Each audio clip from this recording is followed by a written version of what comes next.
I am not one to coddle. And if you know me, then you know that about me.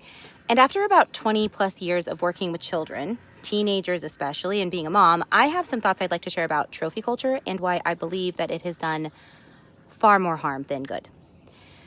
Trophy culture was built on a simple premise that everyone deserved a trophy because everyone should feel like a winner and no child should ever feel left out.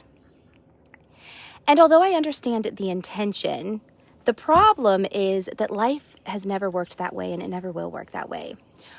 When the effort given isn't equal, the outcome shouldn't be either. You see, reward should not come without effort. You cannot give applause before the work is done. Showing up is not enough.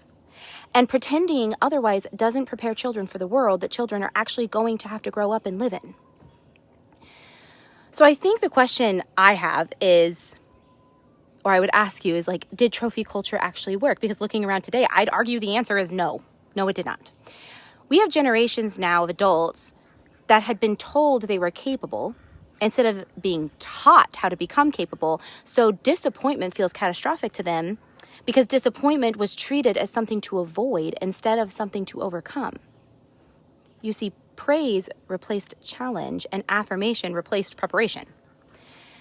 And instead of admitting the philosophy failed, the response has been more affirmation, more validation, more insistence that reality should bend to people's feelings instead of people learning to face reality.